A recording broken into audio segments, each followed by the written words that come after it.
सभी भक्तजनों को मेरा सादर दंडवत प्रणाम। आज हम गुरु कैसा होना चाहिए, गुरु कौन होना चाहिए, इस विषय में चर्चा करेंगे। बहुत समय पहले की बात है। किसी नगर में एक बेहद प्रभावशाली महंत रहते थे। उनके पास शिक्षा लेने हेतु दूर दूर से शिष्य आते थे। एक दिन एक शिष्य ने महंत से सवाल किया, स्वामी जी, आपके गुरु कौन हैं? आपने किस गुरु से शिक्षा प्राप्त की है?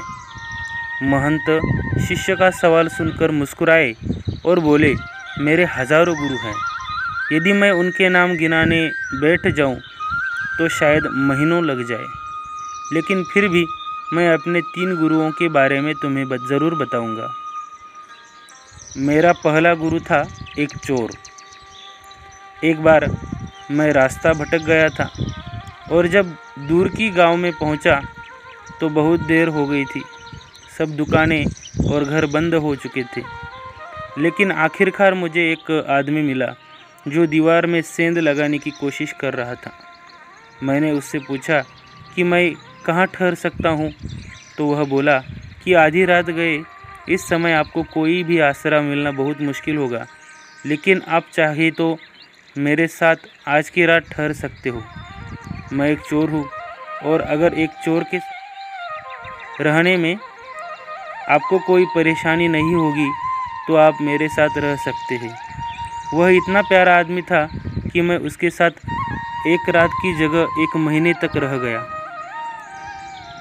वह हर रात मुझे कहता था कि मैं अपने काम पर जाता हूँ, आप आराम करो, प्रार्थना करो। जब वह काम से आता तो मैं उससे पूछता कि कुछ मिला तुम्हें? तो वह कहता कि आज तो कुछ मिला नहीं, पर अगर भगवान ने चाहा तो जल्द ही ज़रूर कुछ मिलेगा। वह कभी निराश और उदास नहीं होता था और हमेशा मस्त रहता था। कुछ दिन बाद मैं उसको धन्यवाद करके वापस अपने घर आ गया। जब मुझे ध्यान करते हुए सालों साल बीत गए थे और कुछ भी नहीं हो रहा था, तो कई बार ऐसे क्षण आते थे कि मैं बिल्कुल हताश और निराश होकर साधना छोड़ देने की ठान लेता था। और तब अचानक मुझे उस चोर की याद आती थी जो रोज़ कहता था कि भगवान ने चाहा तो जल्द ही कुछ ज़रूर मिलेगा। और इस तरह मैं हमेशा अपना ध्यान लगाता रहता हूँ और साधना में लीन रहता हूँ। मेरा दूसरा गुरु एक कुत्ता था। एक बहुत गर्मी वाले दिन मैं कहीं जा रहा था और मैं बहुत प्यासा था और पानी की तलाश में घूम रहा था कि सामने से एक कुत्ता दौड़ता हुआ आया। वह भी बहुत प्यासा था। पास ही एक नदी थी। उस कुत्ते ने आगे जाकर नदी में झाँका तो उसे एक और कुत्ता पानी में नज़र आया जो कि उसकी अपनी परछाई थी। कुत्ता उसे देखकर बहुत डर गया। वह परछाई को देखकर भौंकता और पीछे हट जाता, लेकिन बहुत प्यास लगने के कारण वह वापस पानी के पास लौट आता। अंततः अपने डर के बावजूद वह नदी में कूद पड़ा और उसने कूदते ही वह परछाई भी गायब हो गई। उस कुत्ते के इस साहस को देखकर मुझे एक बहुत बड़ी सीख मिल गई। अपने डर के बावजूद व्यक्ति को छलांग लगा लेनी चाहिए। सफलता उसे ही मिलती है जो व्यक्ति डर का साहस से मुकाबला करता है। और मेरा तीसरा गुरु एक छोटा बच्चा है। मैं एक गांव से गुजर रहा था कि मैंने देखा एक छोटा बच्चा एक जलती हुई मोमबत्ती ले जा रहा था। वह पास के किसी मंदिर में मोमबत्ती रखने जा रहा था। मजाक में ही मैंने उससे पूछा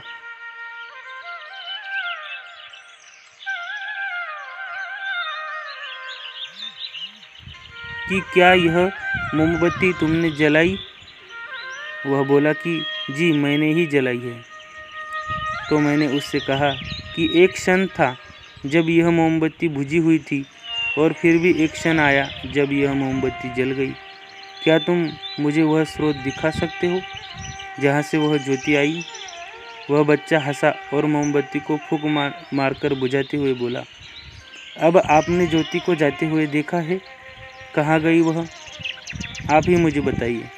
मेरा अहंकार चकनाचूर हो गया, मेरा ज्ञान जाता रहा और उस क्षण मुझे अपनी ही मूढ़ता का एहसास हुआ। तब से मैंने कोरे ज्ञान से हाथ धो लिए।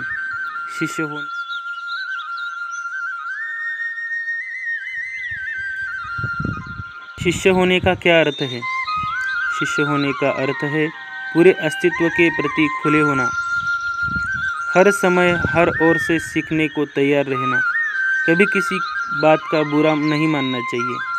किसी भी इंसान की कही हुई बात को ठंडे दिमाग से एकांत में बैठकर सोचना चाहिए कि उसने क्या क्या कहा और क्यों कहा। तब उसकी कही बातें, अपनी की हुई गलतियों को समझे और अपनी कमियों को दूर करे। जीवन का हर क्षण हमें कुछ न कुछ सिखाने का मौका देता है।